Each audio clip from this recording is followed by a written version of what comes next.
ପିଲାମାନେ ସାହିତ୍ୟିକା ପୁସ୍ତକର ବୃକ୍ଷ ମାହାତ୍ମ୍ୟ କବିତାଟି ଆମେ ପାଠ କରୁଥିଲେ। ଏହା ଜଗନ୍ନାଥ ଦାସଙ୍କ ଦ୍ୱାରା ରଚିତ। ଓଡ଼ିଆ ଜାତି ପାଇଁ ଜଗନ୍ନାଥ ଦାସଙ୍କ ଓଡ଼ିଆ ଭାଗବତ ଏକ ଶ୍ରେଷ୍ଠ ଅବଦାନ।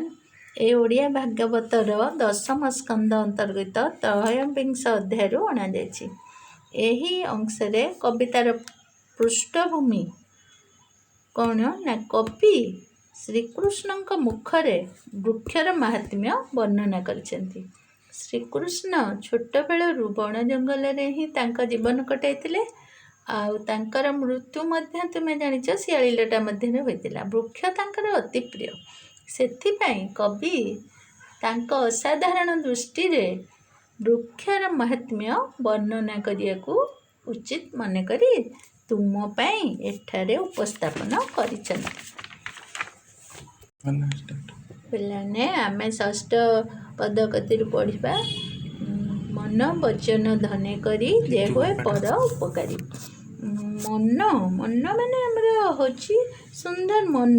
ମନରେ ମାନେ ଆମେ ଯାହା ଭାବିବା, ଆମେ ମନରେ ତୁମ ମନରେ ସାଙ୍ଗ ପ୍ରତି ଯାହା ଭାବିବ ସେ ତୁମକୁ ସେପରି ପ୍ରତିଫଳିତ କରିବ। ସୁନ୍ଦର ମନଟିଏ ଆମର ଦରକାର। ମନ ଭଲ ରହିଲେ ଭଲ ବ୍ୟବହାର ଦେଖାଇବା, ଭଲ ବିଚାର କରିବା, ଆମ ମନରେ ସୁବିଚାର ଆସିବ, ଆମେ ଜଗତର ହିତ କରିପାରିବା।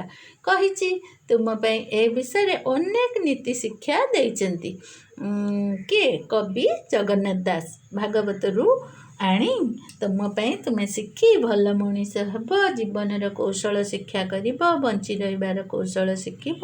ସେଥିପାଇଁ ତୁମ ପାଇଁ ଉପସ୍ଥାପନ କରିଛନ୍ତି। ପ୍ରଥମେ ଜାଣିଲ ସୁନ୍ଦର ମନଟିଏ କରିବ। ନିଜ ମନକୁ ଭଲ ରଖିଲେ ଦୁନିଆ ତୁମ ପାଇଁ ଭଲ ହେବ। ବଚନ ମାନେ କଥା। ଅମୃତ ବିନୟ ବଚନ କହି ତୋଷିବ ଜନମନ। ସବୁବେଳେ ମିଠା ମିଠା କଥା କହିବ। ଯେତେ ମନ ଦୁଃଖ ହେଇଥାଉ ଦୁଃଖକୁ ପରିବର୍ତ୍ତନ କରି ଅନ୍ୟକୁ ଅମୃତ ଭଳି କଥା କହିଲେ ତୁମର ଅନେକ ଉପକାର ହେବ। ତୁମ ଉପରକୁ ଯିଏ ରାଗିଥିବ ବି ତୁମର ଶତ୍ରୁ ବି ମିତ୍ର ହୋଇଯିବ। ତୁମେ ଅମୃତ ଭଳି ବଚନ କହିବ। ଏଇ ଯେଉଁ ମନ ଆଉ ବଚନକୁ ଧନ କରିବ। ପିଲାମାନେ ସୁନା ଟଙ୍କା ପ୍ରକୃତ ଧନ ନୁହେଁ। ଏହି ବଚନ ଆଉ ମନ ଟିକକ ପ୍ରକୃତ ଧନ। ଏହାକୁ ଯିଏ ଧନ କରିକି ଅନ୍ୟର ଉପକାର ସାଧନ କରିଥାଏ ଆଉ ସୁଖ ଦୁଃଖକୁ ସମାନ ଭାବରେ ନିଏ। ସୁଖ ଆସିଲେ ଯେପରି ବହୁତ ଖୁସି ହେବ ନାହିଁ, ଦୁଃଖ ଆସିଲେ ବି ବହୁତ ଦୁଃଖୀ ହେବ ନାହିଁ। କାରଣ ଈଶ୍ୱର ଆମକୁ କର୍ମ ଅନୁସାରେ ଫଳ ଦେଇଥାନ୍ତି। ଆମେ ସୁଖ ଦୁଃଖକୁ କ'ଣ କରିବା? ଦିନ ଯାହା ମିଳିବ ଦିନ ଆମେ କଟାଇବା। ସୁଖ ଦୁଃଖ ସହିତ ଏକା ପ୍ରକାର ଭାବନା ରଖି ହସି ହସି କଟାଇବା। ଏଇ କାମ ଯିଏ କରନ୍ତି ସେମାନେ ଧନ୍ୟ ଇହ ପର ଲୋକ। ଏ ଜନ୍ମ ଆର ଜନ୍ମ ସବୁଦିନରେ ଏଇଭଳି ଚଳିଲେ ସୁଖ ପାଇବ। ତୁମର 7-8 ପଦଟି ଗଲା। ତାପରେ ଆମେ ପଢ଼ିବା। ପୁଷ୍ପ ପଲ୍ଲବ ଫଳ ଦଳେ ତରୁର ଲମ୍ବ ଡାଳ ତଳେ ଗୋରୁ ଗୋପାଳ ଘେନି ସଙ୍ଗେ ମିଳିଲେ ଯମୁନାର ଲାଗେ। ତରୁ ଡାଳ ଲମ୍ବା ଲମ୍ବା ତରୁ ଡାଳରେ ଚଢ଼ି ଚଢ଼ି ଖେଳି ଖେଳି ତା ଉପରେ ବସି ବସି ଗୋରୁ ଚରାଇ କ'ଣ କରୁଛନ୍ତି? ଗୋପାଳ ବାଳମାନଙ୍କ ସାଙ୍ଗରେ ମିଶି କୃଷ୍ଣ ଯମୁନା କୂଳରେ ପହଞ୍ଚିଗଲେ। ଶୀତଳ ଜଳ ପାନ କରି ବୃକ୍ଷର ତଳେ ନରହରି। ଶୀତଳ ଜଳ କେଉଁ ନଦୀର ଜଳ? ଯମୁନା ନଦୀର। ସେ ଯମୁନା ନଦୀର ଜଳ ପାନ କରି ବୃକ୍ଷ ତଳେ ନରହରି କିଏ? କୃଷ୍ଣ। ନରହରି କ'ଣ କରିଛନ୍ତି? ସବୁ ସାଙ୍ଗଙ୍କୁ ଦେଖିଲେ।